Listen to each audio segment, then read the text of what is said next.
Hello everyone, welcome back to our channel future study.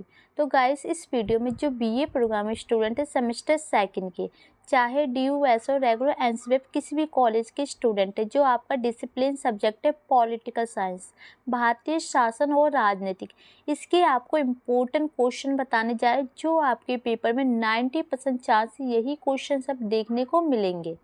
अभी तक आपने हमारा टेलीग्राम व्हाट्सएप ग्रुप ज्वाइन नहीं किया तो कर सकते, लिंक आपको डिस्क्रिप्शन बॉक्स में मिल जाएगा। तो देखिए, सबसे पहले हम बात करें तो हमने इस PDF को तैयार किया जिसमें 22 इंपॉर्टेंट क्वेश्चन विद आंसर की PDF है। अगर किसी भी स्टूडेंट को इस PDF को परचेज करना है तो आप हमारे व्हाट्सएप नंबर पर मैसेज कर सकते हैं। सिर्फ आपको एक 400 रुपये में PDF को सेंड कर दिया जाएगा, ठीक है। और सिलेबस की अगर आपकी बात की जाए तो देख सकते हैं टोटल आपके 9 यूनिट आ रहे हैं। हर यूनिट के अकॉर्डिंग आपको 2 से 3 चैप्टर देखने को मिले, जैसे कि आप देख सकते हैं यूनिट फर्स्ट में 2 चैप्टर है, थर्ड में 3 चैप्टर है और फोर्थ में भी 3 है। इस टाइप से आपको ये देखने को मिल जाएंगे, हर चैप्टर के अकॉर्डिंग यूनिट है। तो आपका सिलेबस काफ़ी ज़्यादा, इसके अकॉर्डिंग हमने 22 क्वेश्चन लिए। अगर आप चाहते हैं ये 22 क्वेश्चन ना करके तो आप इसमें से कुछ 10 से 15 क्वेश्चन भी कर सकते हैं गाइस।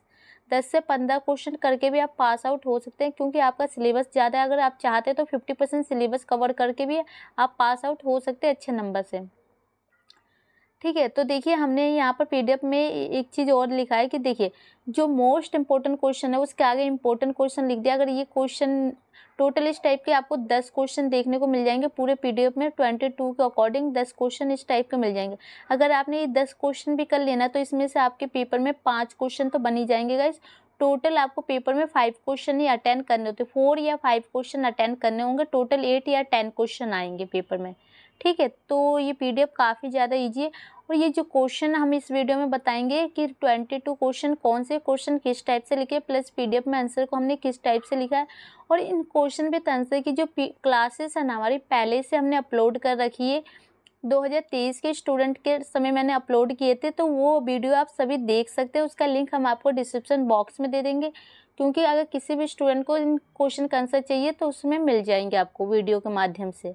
और जिससे PDF चाहिए तो PDF भी परचेस कर सकते हैं। तो देखिए, क्वेश्चन बात करते हैं। क्वेश्चन हिंदी इंग्लिश दोनों मीडियम में, PDF सिर्फ हिंदी मीडियम में आंसर लिखे हैं। फर्स्ट क्वेश्चन है, भारतीय संविधान के मूलभूत विशेषता का वर्णन कीजिए। भारतीय संविधान के मौलिक विशेषता की विवेचना कीजिए।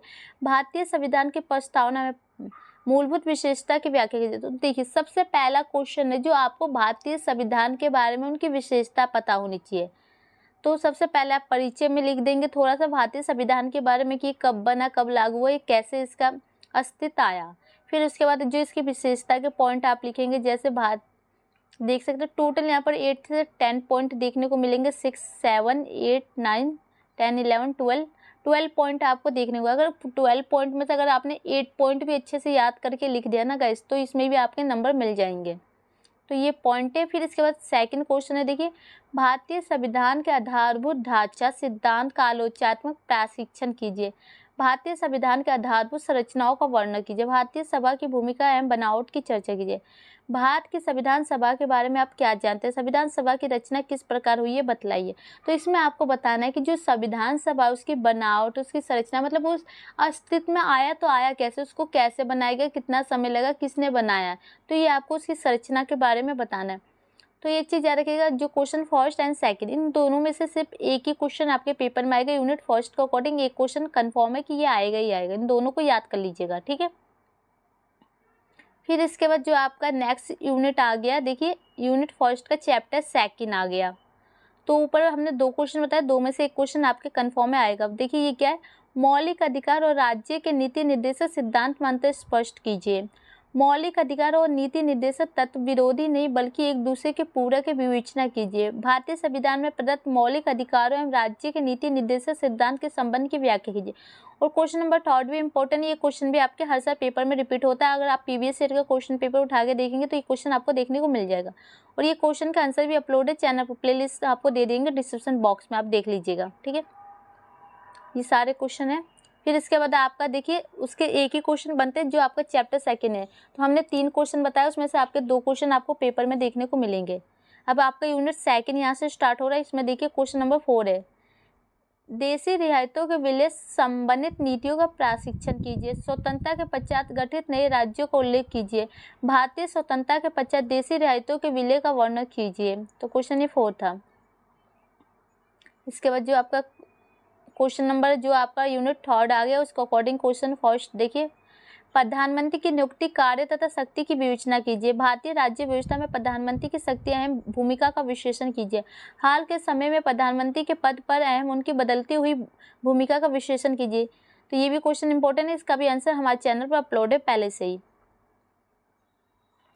इसके बाद जो आपका नेक्स्ट क्वेश्चन बनता है क्वेश्चन नंबर 6 है, गठबंधन राजनीति के दौर में प्रधानमंत्री की भूमिका पर निबंध लिखिए। गठबंधन राजनीति के संदर्भ में भारतीय प्रधानमंत्री की भूमिका का आलोचनात्मक प्रशिक्षण कीजिए। इसके बाद आपका क्वेश्चन बनेगा जो संसद के अकॉर्डिंग है, देखिए चैप्टर 2 है इसका। भारतीय संसद की बदलती प्रकृति की विवेचना कीजिए।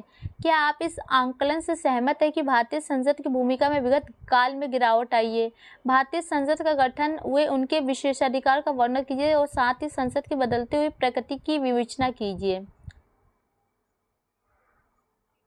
इसके बाद जो आपका क्वेश्चन बनेगा क्वेश्चन नंबर 8 है, देखिए भारत के राष्ट्रपति की भूमिका, शक्ति एवं कार्यों की व्याख्या कीजिए। इम्पोर्टेंट क्वेश्चन था। इसके आगे आपका क्वेश्चन नंबर 9 है, लोकसभा के कार्य शक्ति की समीक्षा कीजिए। लोकसभा और राज्यसभा के कार्य तथा लोकसभा और राज्यसभा में अंतर को बताइए। 9। फिर न्यायपालिका के अकॉर्डिंग जो आपका चैप्टर 3 है, देखिए न्यायिक समीक्षा से आप क्या समझते हैं? भारत में न्याय समीक्षा के महत्व, आलोचना, विभिन्न चरणों या सीमाओं की व्याख्या कीजिए। क्या न्याय समीक्षा की आलोचना की जा सकती है? न्याय समीक्षा के महत्व को दर्शाइए। भारत में न्याय समीक्षा के विशेष संदर्भ में सर्वोच्चतम न्यायालय की शक्ति की समीक्षा कीजिए। फिर इसके बाद आपका जो नेक्स्ट क्वेश्चन बनेगा क्वेश्चन नंबर 11 है, देखिए नंबर जो आपका 11, न्याय पुनर्लोकन क्या है? न्याय सक्रियता के संदर्भ में न्यायपालिका की भूमिका की विवेचना कीजिए। भारतीय सर्वोच्चतम न्यायालय के गठन हुए उसके क्षेत्राधिकार का वर्णन कीजिए। फिर इसके बाद जो आपका नेक्स्ट क्वेश्चन बनेगा जो आपके यूनिट 4 के अकॉर्डिंग चैप्टर 1 है, देखिए भारत में राजनीतिक संरचना में जाति का उदय कैसे हुआ और समाज में जाति पर इसके क्या प्रभाव पड़े। ये क्वेश्चन भी मोस्ट इंपॉर्टेंट है गाइस, तो आपको याद रखना है, ठीक है। जाति राजनीतिक की विवेचना कीजिए, इससे भारतीय राजनीति को किस प्रकार प्रभावित किया। जाति का राजनीतिकरण क्या है? भारतीय राजनीति को इसमें किस प्रकार प्रभावित किया है। पिछली जातियों की लंबदित ने भारतीय राजनीति को किस प्रकार प्रभावित किया, विवेचना कीजिए। समकालीन भारत में जाति आधारित राजनीति की वृद्धि का प्रशिक्षण कीजिए। तो ये जितने भी आपको क्वेश्चन दिख रहे हैं ना गाइस, सभी के आंसर सेम ही होंगे, क्योंकि इनके प्रभाव के बारे में क्वेश्चन को थोड़ा बहुत चेंज किया गया। आंसर वही आपको बताना है कि जो जाति के बारे में राजनीतिक में उसकी क्या भूमिका रही है, उसमें कैसे आ रहा है, उसका क्या क्या प्रभाव पड़ा है। तो ये क्वेश्चन आपको देखिए पेपर में इस टाइप से आएंगे, पूछे जाएंगे। इनमें से कोई सा भी आ सकता है आपके पेपर में। तो ये इंपॉर्टेंट क्वेश्चन था जो कि हमने आपको बताया। इसके बाद आप देख सकते हैं भारत में शक्ति संरचना वर्ग के संदर्भ में भारत की लोकतांत्रिक राजनीति में नवीन मध्यम वर्ग की भूमिका का आलोचनात्मक मूल्यांकन कीजिए। वर्ग को परिभाषित करें। वर्ग को समझने के लिए 2 महत्वपूर्ण सिद्धांत पर चर्चा करें। वर्ग क्या है, इसके विभिन्न सिद्धांत की विवेचना कीजिए। साथ ही भारत में वर्ग के इतिहास को समझाइए। फिर इसके बाद आपका चैप्टर 3 है, देखिए पितृ सत्ता क्या है। पितृ सत्ता के प्रकार, पितृ सत्ता प्रथा से उत्पन्न होने वाली विशेषता और चुनौतियों का वर्णन कीजिए। पितृ सत्ता की दुनिया में नारीवादी का उल्लेख तथा पितृ सत्ता को नारीवादी की चुनौतियों का वर्णन कीजिए। फिर इसके बाद चैप्टर जो आपका 5 है यूनिट, देखिए भारतीय संविधान में निहित धर्मनिरपेक्षता के सिद्धांत की विवेचना कीजिए। भारत में धर्मनिरपेक्षता की प्रमुख चुनौतियों की व्याख्या कीजिए। तो ये भी क्वेश्चन इंपॉर्टेंट है, क्वेश्चन नंबर 16। इसका ऑप्शन ये देख लीजिए, इस टाइप से आ सकता है। और तो ये क्वेश्चन इंपॉर्टेंट था, आपको लिख लेना है साथ के साथ। फिर आपका ये आ गया, भारत में सांप्रदायिकता लोकतंत्र के पक्ष में किस प्रकार चुनौती है। भारत में सांप्रदायिकता से संबंधित वाद विमर्शों पर विचार कीजिए। भारत में सांप्रदायिकता के क्या कारण है, विवेचना कीजिए।